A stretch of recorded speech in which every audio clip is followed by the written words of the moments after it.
So I'm Jim Schultz, and welcome to the weekly shred for F Cubed and livefcubed.com. We're trying to up our game a little bit, man. We got a couple of fun little new things that I'm working on, and just having a little fun, behind the scenes, having a little fun, in front of the scenes, and that's where it's all at, man. That's where it's all about. So Thursday nights, weekly shred. I am your host. I am your tour guide, Jim Schultz. So I appreciate you guys, man. I appreciate you guys hanging out with me tonight. Tonight, what we're going to talk about is how do you know if you're training hard enough? How do you know if you are training hard enough? This is one of the questions that, man, I've had this question for the longest time. I had this question for a really, really long time in my training, and it took me a while to figure out a reasonably reliable way to figure out how to know if I'm training hard enough. Like, how do I know if what I'm doing in the gym is not enough? How do I know if what I'm doing in the gym is maybe too much? How do I know if I'm kind of in that sweet spot, right? So what I want to do is I want to give you guys some super practical things that you can look at, that you can start to measure to determine, where you might be kind of on that spectrum. And we should be live on Facebook, Twitter, and YouTube right now. So wherever you guys are at, man, hit me with a hello, hit me with a high five, hit me with a hug, from 6 feet away. And yeah, man, just hit me with something. I would love to hear from you guys. I've got some of my comments pulled up here. I should be able to kind of see things that are coming in through Twitter and YouTube, at least. Facebook, I'm actually not sure if we are live. So we may not be live at all on Facebook, but it's always a crapshoot on Thursday night. One of these nights, I'll get it figured out. So how do I know if I'm training hard enough? All right, so the first thing that we kind of want to understand is most people, when I just look around and kind of observe the world around me, right? If I just look around and I just kind of pay attention to the fitness enthusiasts that are populating the globe today in 2020, most people don't train nearly hard enough. Most people aren't training nearly hard enough. And this is going to apply as a blanket statement pretty much across the board. Now, I've talked about this before, right? We took last week off because we were moving down to Florida. And so I got the new setup, and we're down here in Florida now. And so, I couldn't swing the shred last Thursday night. But 2 weeks ago, we talked about, like, hey,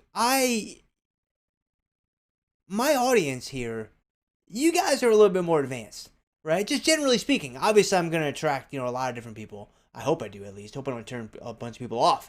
But I think that I'm probably going to attract people that are kind of beyond the beginner stage. So this isn't as much of an issue for you all as it might be for beginners, right? Not training hard enough. But man, I'm just giving you guys some cold, hard truth, right? Some tough love, right? Most of us are not training hard enough. And I'm talking about myself, right? 50% of the time when I look at my logs, when I give myself a real critical eye as to what I'm trying to get accomplished, I'm like, man, I'm not training hard enough, right? I am not pushing as hard as I can. Now, that doesn't mean going balls to the wall, right? That doesn't mean, like, drop, I was going to say drop dead, but that's probably not what I want. Then I was going to say drop set, but that's not what I want either. It's not balls to the wall. Let's just go with that because I think that kind of works. It's not everything you got every single set. Right? It's not all out to where you can't move, every set is taken to failure. That's not what I'm talking about at all. I'm just talking about a strategic approach to having enough intensity. Most people aren't training hard enough. And, there you go. Tasty Trader says, I was wondering this exact question this week. Excellent topic. Honestly, Tasty Trader, this is something that I was been thinking about for a long time. And I just figured it out a few years ago. And it had been bothering me for many, many years.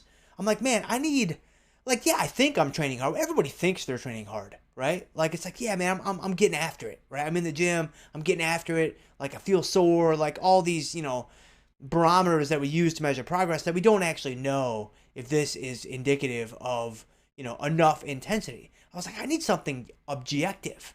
I need something that's more or less universal, right? And that's what kind of I stumbled upon a couple of years ago, and that's what I'm going to share with you guys tonight. But most people aren't training hard enough. So just as a blanket statement, almost every single one of us could benefit from upping our intensity to some degree. I wanted to say that on the front end because I think it's really, really important.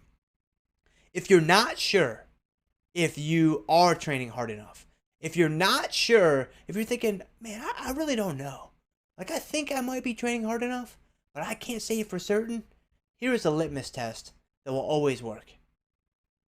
If you can text while you're doing a set, you are not training hard enough. If you can text, if you can engage in a text message conversation where it goes back and forth and back and forth while you are moving weight, while you are performing the exercise, you are not training nearly hard enough, right? So that would be the gateway kind of criterion that I would look at first to determine if you might be training hard enough. And so let's just start with that, because I think that's gonna weed out a lot of people just from my observations in the world around me. And again, right, I'm not gonna sugarcoat it. I'm not even gonna Splendicoat it, man. We're just gonna give it to you guys straight. But assuming that you're not texting during sets, right? Like, let me know. Do you guys? I want to know. Be real with me. Do any of you guys out there text during sets? How many of you text between sets? Right? How many people out there text? Let me know. Twitter, Facebook, YouTube. Let me know if you guys text between sets. I gotta be honest. I'm a texter between sets, right? I also gotta be honest and say that when I do text between sets, I am not as focused as I might be when I don't do that. Like, when I'm not texting between sets, I'm locked in, man. Like, when I'm thinking about the next set, I'm really, really focused. But I mean, you know, I got a wife, I got kids, I got a job, I got all these other, I got friends, I got all these other things going on, right? That's like, yeah, I like to, text and get on social media and stuff between sets. Honestly, the days when I don't do that, I do find that I have better sessions. I do find that I have better results. And so, Dr. Z is saying, when I first learned about RPE from you, it seemed that I was training too hard because I was always going to a 10. Wow, so that's unusual, Dr. Z, right? So that would mean you're taking every single set to failure. Like mechanical failure, like you can't do another rep, like you physically can't do another rep. Is that what you're saying? Right? Because that would be an RPE of 10. And so that would be quite unusual. And that, I mean, to me, that's an easier problem to fix than someone that's constantly cruising at, an RPE of 4 or 5 or 6. Well, 6 is okay, but RPEs of like 3, 4, and 5. And so he checks the spoos between sets. Of course you do. Why would you not check the S&Ps, between sets? And so that's pretty funny. But so Lumberjack Tom says no. Good man. Very good man, Lumberjack Tom. That's good to hear, man. So I'm encouraged by your response there. That's really awesome. And then Tasty Trader says between sets all the time. I mean, I'm not gonna lie. I do that myself. And so okay. So if you can text during the set, you're out, right? You probably shouldn't even watch the rest of tonight's segment, because you have other things that you need to fix before we talk about what we're going to talk about tonight. But moving one step forward, let's focus on RPE, because here's what I'm going to give you guys tonight. I'm going to give you guys a 1-2 punch, a little bit of a recipe that combines RPE with AMRAP sets, and it does it in a way that's going to tell you immediately if you're training hard enough. Right? This is something that I use myself. This is something that I use with all the athletes inside of Full Throttle Fat Loss. This is something that I think is extremely effective for determining, your level of intensity on any given workout. So here's what we do. First, we need to set the stage with RPE. And we need to understand, like, what is my target with RPE?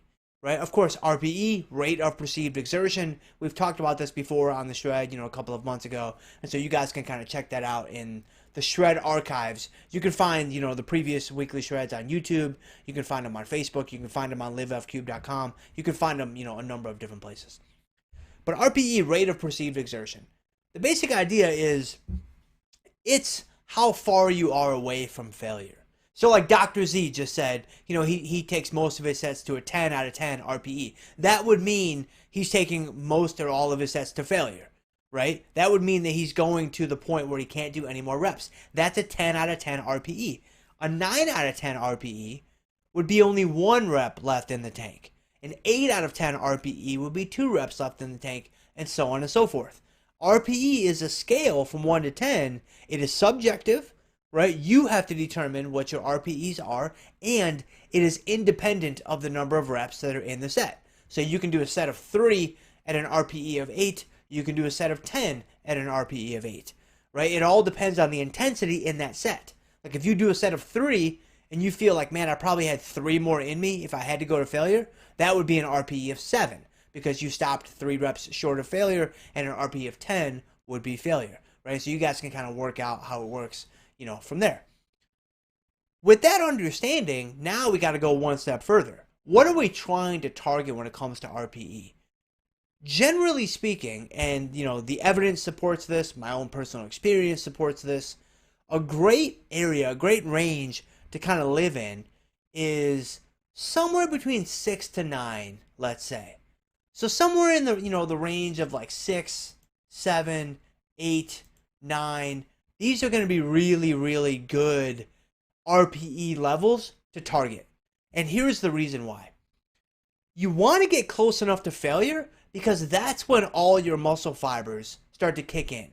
That's when all your muscle fibers start to get recruited and they start to get taxed, especially those fast twitch guys. Those fast twitch guys are the ones that are bigger. They're responsible for more growth. They're responsible for, explosiveness and power and force production.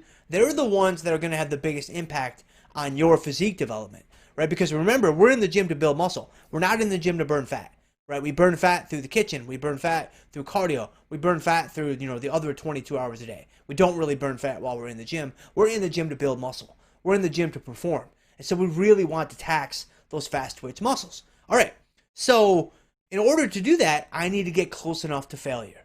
And so that would be, RPE of 6 or higher is usually pretty good. So if I'm like 3 or 4 reps short of failure, that's a pretty good level. That's a pretty good target for me to be in when it comes to taxing my muscle fibers. But here's the other side of that equation. You don't want to go to failure all the time. Sorry, Dr. Z.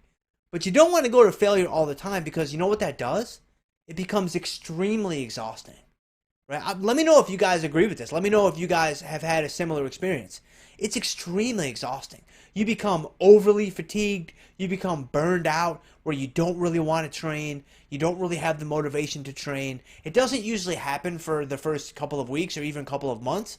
But then before you know it, you just hit a brick wall.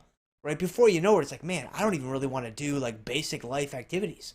Right? Like I remember when I was a freshman in college, I had just discovered bodybuilding. And so I can't remember if I was training for my first competition or I think this was between bodybuilding shows 1 and 2. So I did my first bodybuilding show in the spring of, let me think, it was March 2001. And then I did 2 more shows in the fall of 2002. So I did 1 and then I did 2, 3. I'm pretty sure this was how I trained between 1 and 2, 3. I trained 6 days a week. And I did every body part twice a week, which is fine. That's how you should train today. But I went Monday through Saturday, and I took probably 80 to 90% of my sets to failure. Because at that time, in my understanding, let's say, to be a little euphemistic about it, at that time, I felt like if you didn't take a set to failure, like you were leaving something on the table. Like if you didn't take a set to failure, then you were obviously not serious enough to be taken seriously. And so, I went into the gym and I gave it everything I had. And of course, I was 20, 21, 22 years old. And so, you're invincible. You can do those things without a ton of repercussions, right? And so I did those things. And I got to be honest with you guys. It worked for 7 or 8, 9, 10 weeks. But I remember I trained for about 20 weeks for those 2 shows. About 19 or 20 weeks. When we got midway through, I was destroyed. Like, I didn't even want to brush my teeth. I was like, man, I have to conserve all my energy for my training sessions, right? I can't really focus on my classes. I was in college at the time. I can't focus on hanging out with friends. I can't do any of that stuff. I just have to focus on squats and leg presses and, lying hamstring curls. Like, that's all is on my radar today because that's all I can muster from an energy standpoint. So that was the last time I did that. But that's the other side of this, right? When you're constantly going to a true RPE of 10, and Dr. Z, I would gently encourage you to check yourself on that because it is very unusual for someone to go to an RPE of 10 all the time. So just from one friend to another friend, I would check you on that 10 a little bit. But by holding back by a couple of reps, by leaving a couple reps in reserve, here's what we're able to do. We're able to tax the muscle fibers that we want to tax, and also right? Preserve some energy so we're not constantly going to failure. So we're able to, come back the next day, come back next week, and still feel good, still feel ready to train. Okay, so now we've kind of set the stage, right? Let me know if any of this doesn't make any sense, man. Let me know on Twitter, on YouTube, on Facebook. I don't know if I'm gonna, man. I don't know that I'm gonna be able to get Facebook up. Can I get Facebook up here? Yeah, let's see. Maybe I can get it up right there. Let me see really quick. So I can't see the comments on Facebook. Rats. Oh no, I got them right there. Nice. So yeah, John, what's up, John? How you doing, man? Phone stays in the locker. So John doesn't text. Phone stays in the locker. Wait a second, we gotta go back on that. That's crazy, dude. The phone stays in the locker. Like that's some next level. That's some next level of seriousness and focus, man. I admire you, man. I think that's amazing. And so John says, on training until failure, is there both physical failure and mental failure? Yeah, well, I think so, right? But RPE of 10 is mechanical failure. So that's going to be physical failure, not mental failure, right? But I mean, obviously the question is, the mind gives out before the body gives out. I mean, we've all heard that before. And I think there's a lot to be said for that. I absolutely think there's a lot to be said for that. So for the purposes of RPE, it's a physical thing. It's not a mental thing. But I do think that most people, and this gets back to the first comment that I made, that most people don't train hard enough. I think that mentally most people check out before they are really ready to call it a day. Really ready to mail it in on that set. So I'm excited. I got YouTube, I got Facebook up, I got YouTube up, I got Twitter up, man. This is great. I've never been able to do this successfully. All three of them at the same time. So good stuff. So if you guys have questions, man, hit me up. Like I'll see them wherever you guys happen to be watching this. So okay. So now how do we use this information? So this is where things get really exciting, right? So if you guys have hung with me so far, I'm so humbled and appreciative that you have. Give me another 6-7 minutes and I'm going to give you something. It's going to rock your world. It's going to give you exactly how to objectively measure if you're training hard enough. So let's say, for example, you're doing leg presses. Right? I always use squats as my example, so let's just mix it up a little bit. Let's say that you're doing leg presses. So I'm doing leg presses, and let's say I'm doing a few plates on each side. The weight is literally irrelevant. It doesn't matter. I'm doing a few plates on each side, and I have my RPE pegged at 7. Right? So again, remember that is 3 reps in the tank. Right? And you're going along, and you're thinking, you're thinking, all right. Well, hold on a second. So, Tasty, what's that? Oh, the photo. Oh, the one back there. Yeah. So I got the new studio set up down here in Florida, right? So I'm super pumped. It's hard for me to the one right there. Yeah. So that's actually. Let me move out of the way again. So that is actually that is me, obviously, and next to me is Anthony. So he is my best friend in college. I've mentioned him many times throughout my content.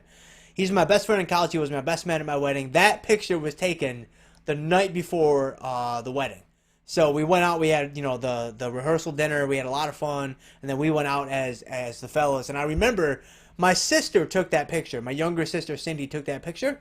And me and Anthony, we just left. We just walked out. Like, we obviously were quite drunk. And we just walked out.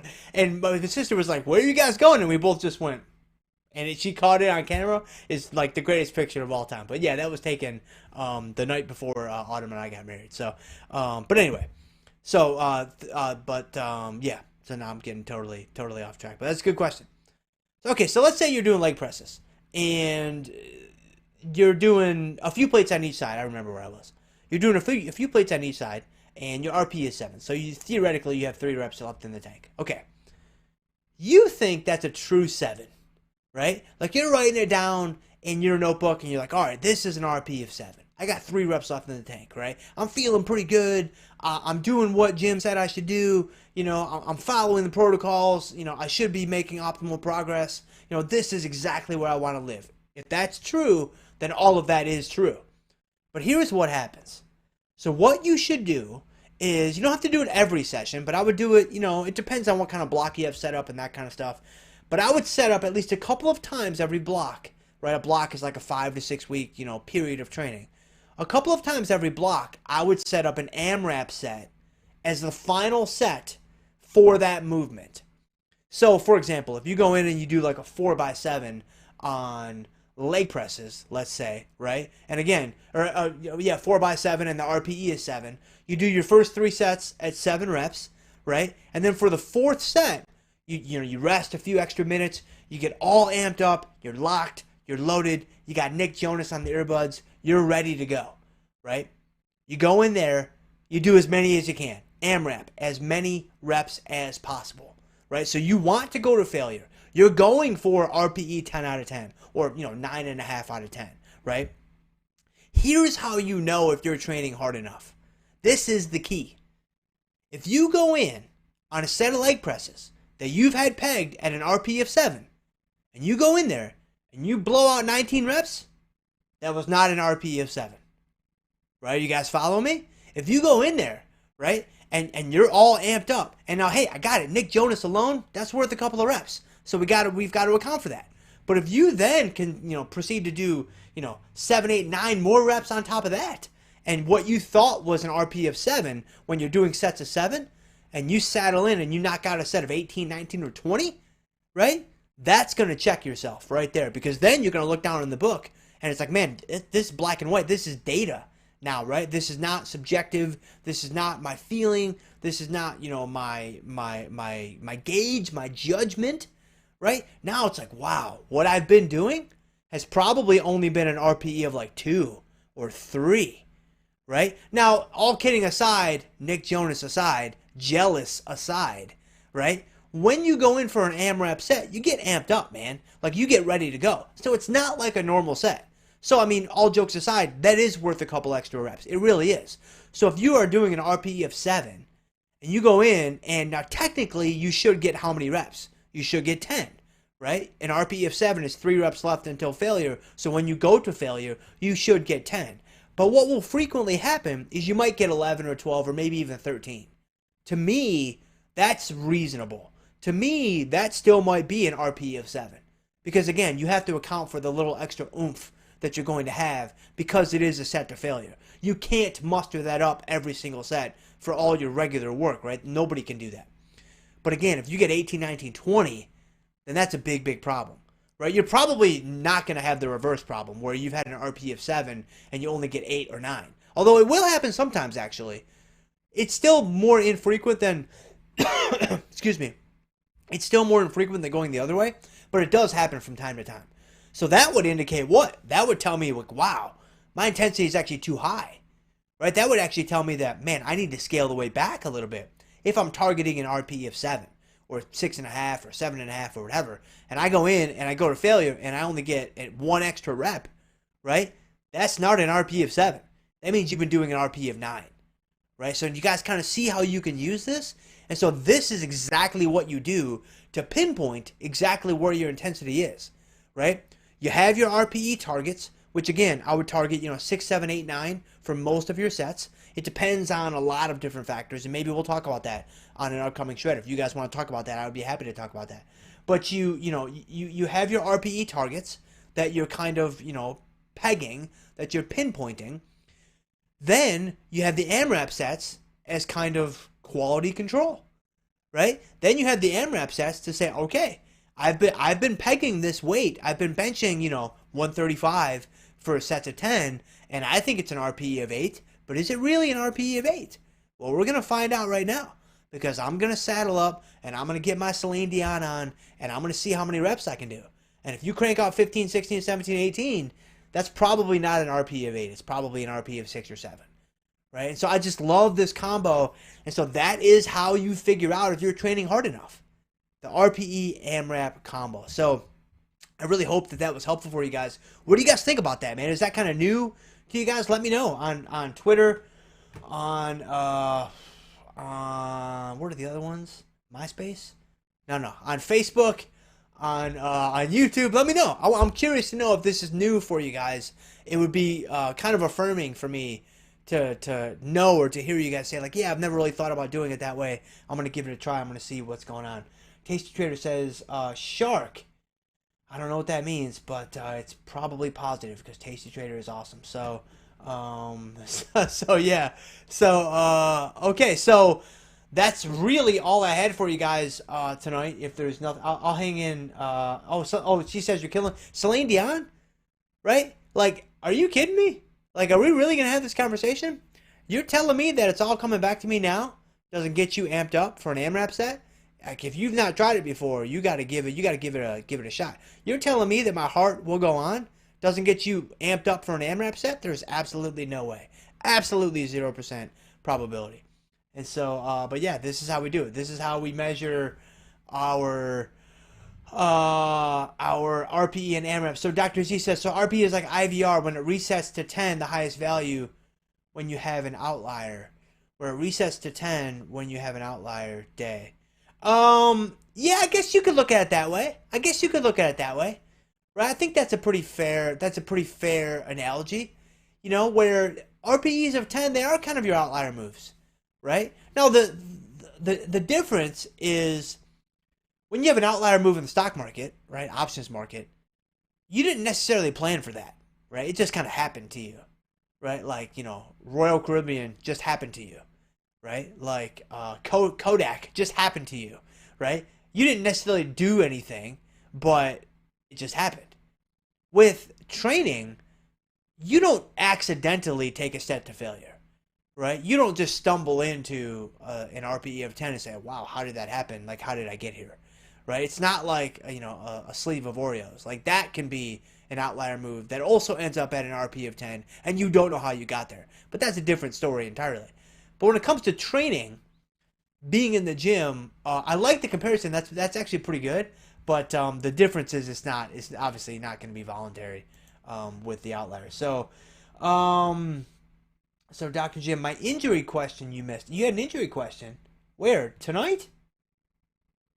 Remind me what it was really quick while I'm trying to see if there's anything else coming from anywhere else. And so, so let's see. Facebook, what do you guys got? You guys got anything? I see that we have been able to get this thing up on Facebook, so that's pretty cool. And then let's see here. We got YouTube. What do you guys got? I'm gonna give Tasty Trader a second to punch in her injury question. That I don't think I missed it. I've definitely missed a number of your emails, but I don't know that I've missed your injury question. So remind me what that is, and I'll be happy to answer it for you guys live right here. But you know, 2 weeks ago, while we're waiting for her to chime in there, 2 weeks ago, we talked about tracking volume, right? We talked about tracking your data. And so, as you guys can tell, right, like I'm a huge data analysis nerd. I'm a huge data analysis proponent. And I can't say enough about it when it comes to training, right? Like, you guys are serious, right? Like, you guys really take your training very seriously. And so, it's like, all right, let's go the extra mile here. Let's track our training, like 2 weeks ago, like what we talked about. Okay, let's go the extra mile, and let's track RPEs, and let's weave in some AMRAP sets, and then let's do some analysis. Let's take a look at what those two mean if we really want to get better, if we really want to maximize our performance. And that's what I'm focused on here on the Weekly Shred, right? I'm focused on the things that I know from my experience and all the things that I've tried to take the time to learn and figure out and make mistakes, you know, surrounding what is going to have the biggest impact for you on your physique development. Obviously, you know, I'm a champion for fat loss because that's been my own story, and I'm like a super like heavyweight champion for people who have, let's say, people who maybe have caught the short end of the stick genetically when it comes to storing fat very easily, since that's the story that I share myself. And so I generally think I'm going to resonate with those people the most. And so, you know, most of the content on the Weekly Shred is obviously going to be surrounded around that. But, all right, Tasty Trader, it doesn't look like you want to let me know what this question is that I missed. So I'm going to pretend like you didn't even say it. And so, man, that is it for the Shred tonight. Hey, if you guys would want to do me a super duper solid, if you want to share this wherever you happen to be watching this, it could help me out a ton. Whether it's on Facebook or YouTube or Twitter, that would be absolutely amazing. Pop on down to the description, and there are links to let me think, what is linked down there? Fat loss formula is linked down there. That's free. Cardio plan to bomb and blast some body fat. That's linked down there. That's also free. And then there's also a link over to just livefcube.com where I've got all my content, all the podcast episodes, all the video show stuff, you know, all of the other free stuff that I have, all of the not free stuff that I have, like Full Throttle Fat Loss. You can give that a look too. And yeah, weird. You couldn't see it twice. Interesting. All right, Tasty Trader, you got me. I'm totally lost. So we're going to shut it down tonight. Hey, if you guys were able to check this out, thank you guys so much. We will be back next week for the weekly shred, and